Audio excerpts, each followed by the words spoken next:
It often feels like my brain is like a hamster wheel, just doing this all the time. And that can get very tiring and very draining. And I also thought it's kind of like a coffee grinder in the way that it goes like this, whizzing around.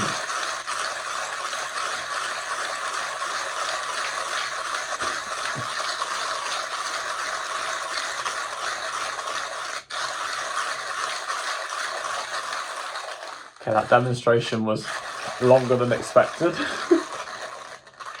but I also needed to, we're still going, I also needed to grind my coffee beans, so it worked. How are you all doing? Yeah, I really feel like I feel like I don't know what to do sometimes. And I think it's a lot to do with being a pretty anxious person, when my brain can sort of latch onto things and just catastrophize. What's the other word?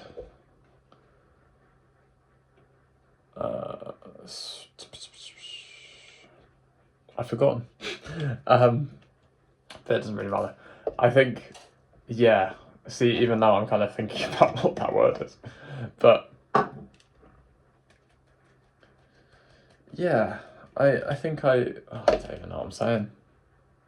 This doesn't switch off, and I know of course it doesn't switch off, but it feels like it's just going all the time.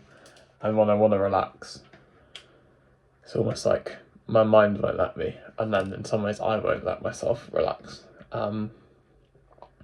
So I don't know whether this video is about doing things to calm a brain like a hamster wheel, but this is something that helps talking here and doing something like this, making my coffee in the mornings, speaking to you is a really good outlet for me to be present, to focus on something, especially making coffee where I will have to focus a bit more to make sure that I'm doing the method right. You won't be able to see as much of me now. Still thinking about that word.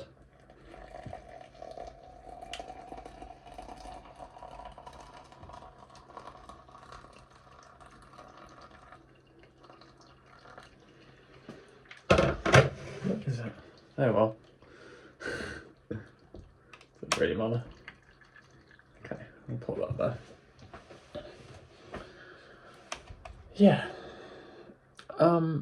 I find that things like yesterday's video, where I was talking about sort of engaging with my senses, and I didn't really elaborate on the idea that I spoke about with my therapist about not actually necessarily touching things like leaves and nature, but actually the process of imagining what it would be like to touch nature gets you engaging with something that is almost can't be put into words.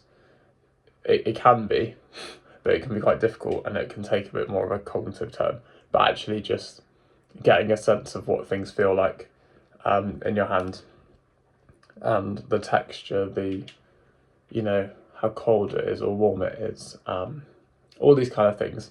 I think that's amazing. I think that's such a nice thing that I'm glad that he raised, and I think it's a really nice thing that we can try and do, to anchor ourselves and to focus on something and to be with this, the kind of reality. Not to say that this isn't kind of related to reality, but lots is going on here whilst a lot is also going on in the real world, or, you know, like the material world. I don't know what I'd want to call it, but I think you get the picture.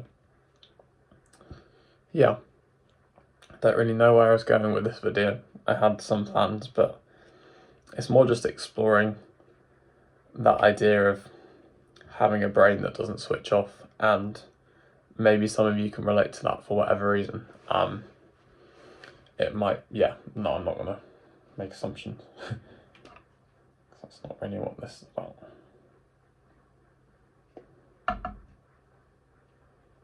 feel like I didn't swear that. Whatever. Yeah, still thinking about what that word is. So we've got catastrophizing and we've got spiraling. I think that was the one. There we go. We got there at the end. Yeah, I'm quite good at doing that. Yeah. I think it's just like trying to, for me at least, trying to build that awareness and that almost like noticing and observing what's going on for me. Remembering that I don't have to latch on to silly things and I can just kind of let things be. I think that's my main thing, is letting things be, not needing to know all the answers to everything, sitting with the uncertainty, sitting with the discomfort of the unknown. And this can be like really like sort of menial, is that the right word? Things where I'm just like, oh, I want to know the answer to that, or you know, like in a conversation, like wanting to ask those questions, whatever it is, like just taking a minute.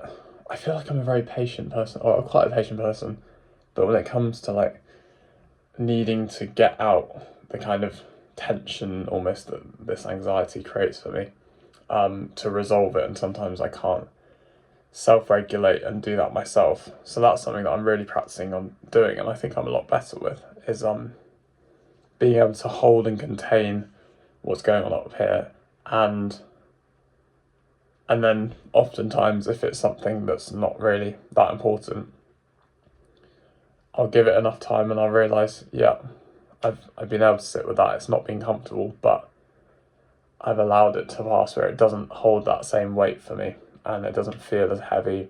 It doesn't feel like I need to sort that or ask that question, find the answer to that, get this off my chest, you know, like, and I'm not saying don't get things off your chest, but you know what I mean, like sometimes when it feels like it's quite irrational,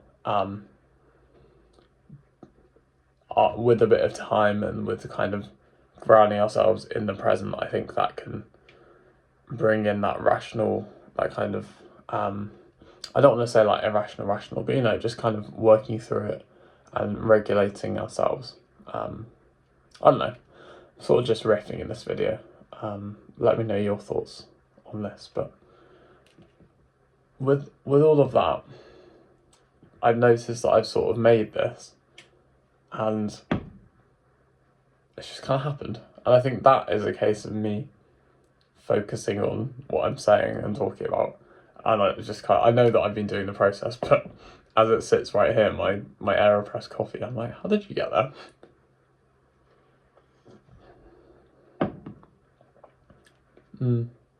It's alright. The beans, I don't think are the best, but it's okay. Maybe they're not as fresh. Yeah, still quite nice. So anyway, I will see you all. I won't see you for a few days actually, because I'm going on a little trip with my girlfriend and her parents. And I will speak about that when I'm back, which will probably be Wednesday, just so you know.